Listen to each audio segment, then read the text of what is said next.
श्री हरि।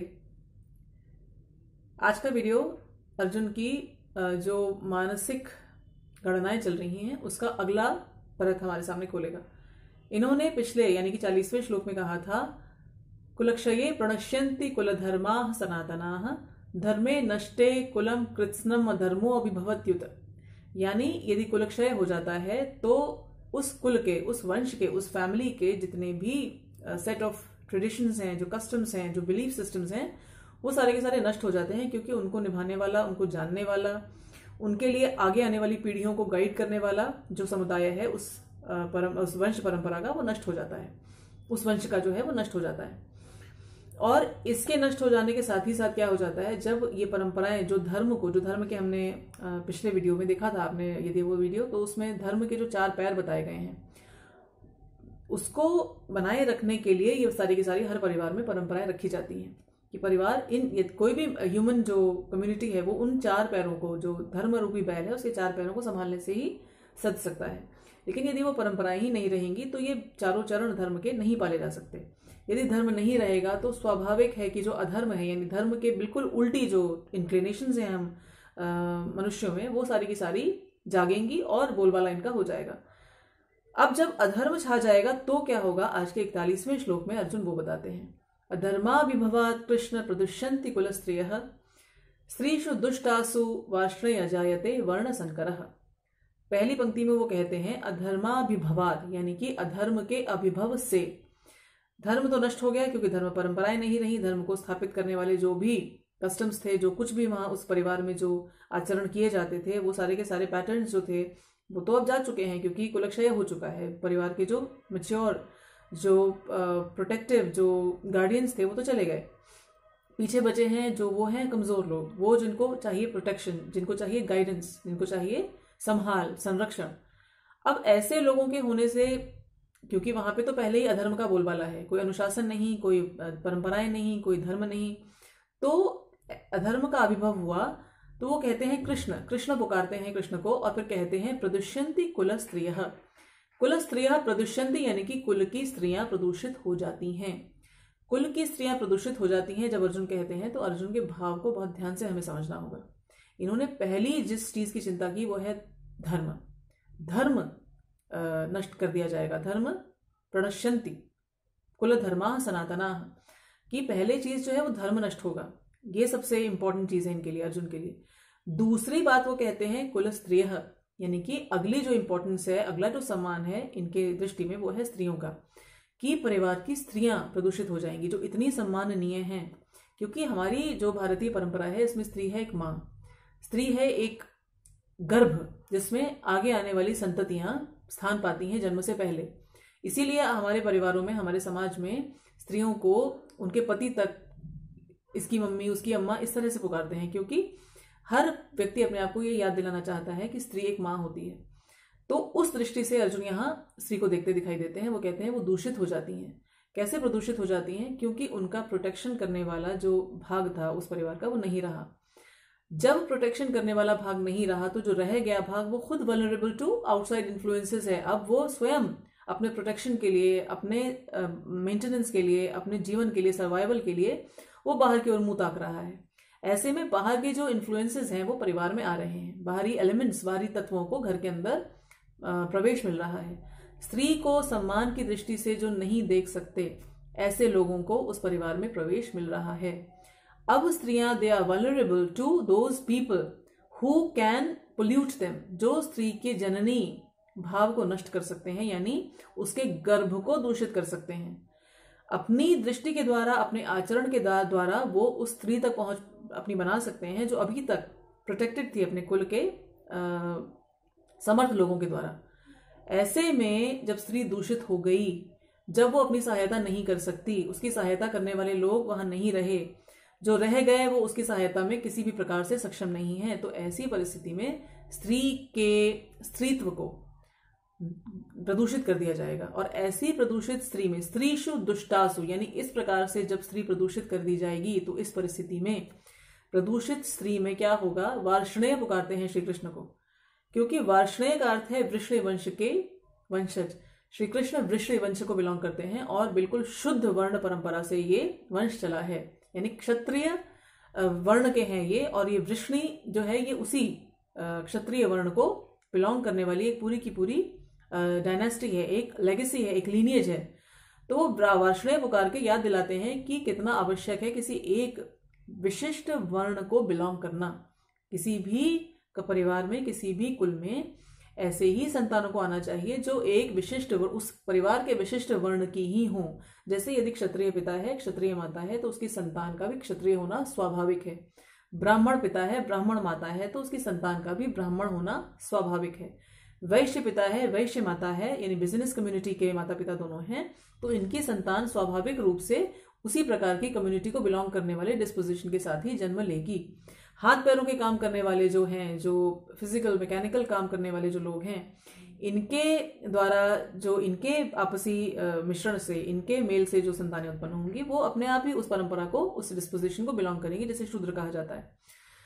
तो जब वो कहते हैं जायते वर्ण संकरः, तो वो कहते हैं कि यदि ऐसा हो जाए कि स्त्री दूषित कर दी जाए, यदि स्त्री का सम्मान दूषित कर दिया जाए, तो इस प्रदूषण के द्वारा जो जन्म लेंगी जो संतानें वो होंगी वर्ण संकर। वो किसी एक वर्ण को बिलोंग नहीं करेंगी, क्योंकि दो प्रकार के वर्ण हैं। एक तो उस परिवार की स्त्री जिसका धर्म नष्ट कर दिया गया। जब धर्म नष्ट कर दिया गया तो ऐसा स्वाभाविक है कि स्त्री के अंदर भी वो धर्म प्रवृत्तियां जा चुकी हैं। ऐसे में धर्म का ज्ञान ना तो स्त्री को रहा, फिर उसका मेल या विवाह जिस व्यक्ति के साथ किया गया वो व्यक्ति स्वयं भी उस विशिष्ट वर्ण, उस विशिष्ट कुल परंपरा से बिल्कुल अनजान। दो ऐसे व्यक्ति जो एक विशिष्ट वर्ण की परंपराओं को, उस प्रकार के कस्टम्स को नहीं जानते, उस प्रकार के स्वभाव प्रकृति के नहीं हैं, तो अब इनके द्वारा जो संतान आएगी उस संतान में ऐसे अजीब से गुण होंगे जो बिल्कुल सम्मिश्रण होंगे। किसी एक प्रकार के वर्ण को बिलोंग करने वाला डिस्पोजिशन ऐसी संतान का नहीं होगा। इन्हीं को अर्जुन कहते हैं वर्ण संकर। यानी क्षत्रिय माता यदि है, और जैसे कि अर्जुन क्षत्रिय वंश को बिलोंग करते हैं, क्षत्रिय वर्ण के हैं ये, तो इस परिवार की स्त्रियां यदि अनाथ हो गईं तो इन पर अब जो हावी हो जाएंगे वो ऐसे एलिमेंट्स जो इनका सम्मान ना करते हों, जो इनको ऑब्जेक्ट की दृष्टि से देखते हों, इनके सम्मान को वो नष्ट कर सकते हैं। या स्त्रियां स्वयं अधर्म की बुद्धि के कारण ऐसे लोगों के साथ मिलजुल सकती हैं जो इनकी उस वर्ण परंपरा को जानते ही नहीं, निभा ही नहीं सकते। दोनों ही सूरतों में जो संतानें आएंगी वो वर्ण संकर होंगी।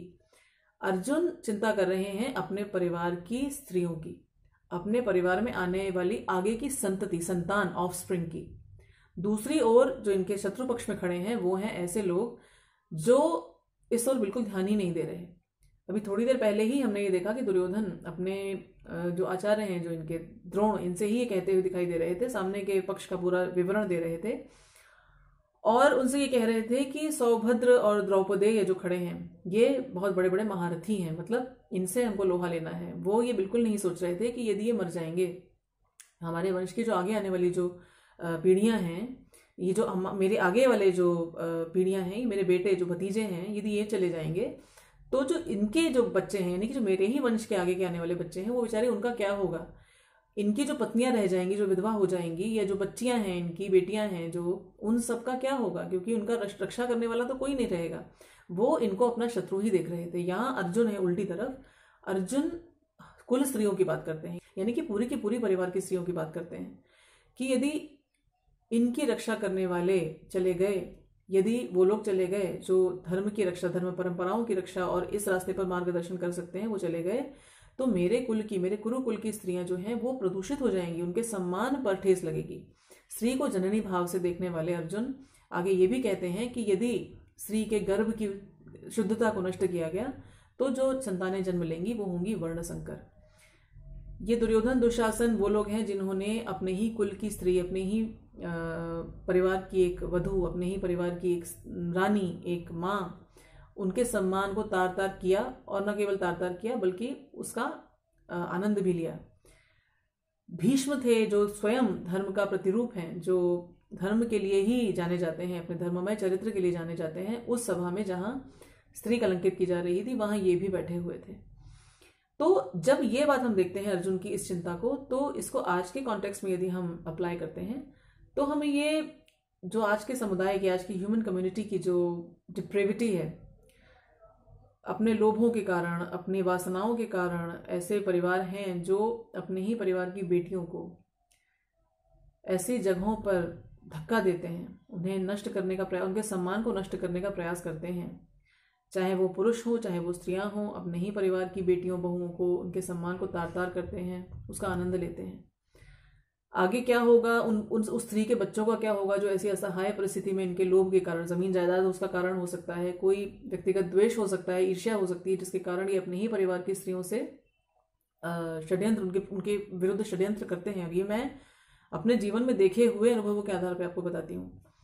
तो जैसा कि मैंने पिछली वीडियो में आपसे कहा कि ऐसे व्यक्ति यदि हों जिनका व्यक्तिगत जीवन ऐसा हो कि जिनको रक्षा करनी चाहिए वो ही उनके भक्षक बन के खड़े हों, तो यदि वो ऐसा व्यक्ति स्त्री हो जाए, जिस परिस्थिति की अर्जुन बात कर रहे हैं, तो वो ऐसी ही परिस्थिति है कि जब रक्षा करने वाले लोग नहीं रहेंगे तो भक्षक सामने आएंगे। या तो स्त्री भक्षकों के सामने असहाय होकर, उसके पास कोई ऑप्शन नहीं होगा, ये उसके सम्मान को नष्ट करेंगे, या स्त्री स्वयं अधर्म की राह पकड़ लेगी। तो आज के समय में यदि इसको आप लीजिए, यदि ऐसी असहाय परिस्थिति में जहां पर अपने ही शत्रु बने हुए हों, यदि स्त्री ऐसा व्यक्ति है जिसके साथ ऐसा संकट का समय आया है जब उसके शत्रु हैं, तो वो जो असहाय है, क्योंकि वो उनका बुरा नहीं करना चाहती, उसके जो अपने हैं, स्वजन हैं, जिनको वो अपना मानती रही थी तब तक, वो उनका बुरा नहीं कर सकती, उनके किए हुए का दंड उन्हें नहीं दे सकती। वो केवल अपने आप को बचाती हुई किसी प्रकार से अपने उत्तरदायित्वों को निभाने का प्रयास करती हुई, जैसे एक जंगल में लगी हुई आग में एक हिरनी अपने छौनों को बचाने का प्रयास कर रही हो, ऐसी स्थिति में कोई स्त्री है। जिन कुल स्त्रियों की चिंता अर्जुन कर रहे हैं, ऐसी ही स्त्रियां वो होंगी। और ऐसे में रक्षा, अपने बच्चों की रक्षा के लिए स्त्री जो कुछ भी उसके साथ होगा, उसका दायित्व अर्जुन अभी से अपने ऊपर ले रहे हैं। जबकि आज के लोग स्वयं ही अपने परिवार की स्त्रियों, ऐसे मैंने परिवार अपने जीवन में देखे हैं जो अपने परिवार की स्त्रियों को स्वयं विनाश के रास्ते पर फेंकते हैं, भेड़ियों के सामने डालते हैं, अपने लालच के कारण, अपने पर्सनल एजेंडा, अपने ही मन की गंदगी कुटिलता के कारण फिर उसके विनाश की, उसके दुर्दशा का आनंद लेते हैं, चटखारे लगा लगाकर उसका चरित्र हनन करते हैं। इन परिस्थितियों में जिसको वर्ण संकर कहकर अर्जुन आगे आने वाली संतानों की चिंता कर रहे हैं, ये जिनकी बात मैं कर रही हूँ, दुर्योधन, दुशासन, धृतराष्ट्र जैसी मानसिकता के लोग, ये अपने ही परिवार की बेटियों, बहुओं, बहनों को पहले तो विनाश के रास्ते पर भेजते हैं, फिर जब इनकी संतानें इस दुर्दशा वाली परिस्थितियों में जब आती हैं तो ये उनके विनाश का भी बड़ा आनंद लेते हैं। अर्जुन के चरित्र से जो हमें सीखना है वो ये कि जो भी करने चलें उसको किस प्रकार से, उसके आने वाले कॉन्सिक्वेंसेस को किस डेप्थ तक ले जाकर देखना है। कैसे वो पहले धर्म की चिंता करते हैं, फिर वो नेक्स्ट स्टेप पे जाते हैं तो कुल स्त्रियों की चिंता करते हैं, क्योंकि ये स्त्रियां जननियां हैं और ये जननियां जब जन्म देंगी तो वो जो संतानें आएंगी उनकी चिंता करते हैं कि यदि वो वर्ण संकर हो गई तो उन बेचारों का क्या जीवन होगा। अर्जुन इतना सोचते हैं, इनके शत्रु कुछ भी नहीं सोचते। आज भी मैं अपने अनुभव से फिर से आपको बताती हूँ, ऐसे परिवार हैं जो अपनी बेटियों के मान हनन का आनंद लेते हैं, उनका मान हनन करवाते हैं, और इस मान हनन के द्वारा जो उन असहाय स्त्रियों की संतानों के साथ जो दुर्दशा होती है, इनकी ये कुत्सित परंपरा, इन लोगों के ही जैसे मानसिकता के जो इनके और वंश के जो आगे वाले वंशज होते हैं, ये भी इसको बड़ा एंजॉय करते हैं, बड़ा आनंद लेते हैं। तो सीखने वाली बात यह है कि अर्जुन जैसी हमें भी अपने दिमागों में ये डालनी है कि कितना ही बड़ा प्रेडिकमेंट, कितना ही बड़ा संशय, कितना ही बड़ा कष्ट सामने आए, लेकिन मन में जो कैलकुलेशंस चलें वो स्टेप बाय स्टेप क्या क्या इंपॉर्टेंट है, वो राइटियसनेस के पाथ पर चल रहे हैं, पूरी तरह से धर्म के रास्ते पर ही अर्जुन की बुद्धि चल रही है। ये है एक आदर्श जो अर्जुन हमारे सामने प्रस्तुत करते हैं। वहीं दूसरी ओर खड़े हैं भीष्म, द्रोण, इनके और चाचा ताऊ, इनके और पितामह लोग, जिनके मन में ऐसा कोई विचार नहीं आ रहा, वो भी अपने अपने शस्त्र तान कर अपने ही कुल को नष्ट करने खड़े हैं, पर वो अपने कुलक्षय के विषय में सोच भी नहीं रहे, जिनके लिए इन्होंने कहा था कि यद्यप्येते न पश्यन्ति लोभोपहत चेतसः। तो लोभ, द्वेष, अपने मन की गंदगी के कारण जो लोग देख नहीं सकते अपने ही परिवार के लोगों को के नाश के साथ होने वाले दुखद कॉन्सिक्वेंसेस को, अर्जुन उनको स्पष्ट दिखाते हैं कि this is the way to see, this is the way to think. So आज का श्लोक यहीं तक, अगले श्लोक में हम देखेंगे कि अर्जुन और क्या सिखाते हैं हमें। जय श्री कृष्ण।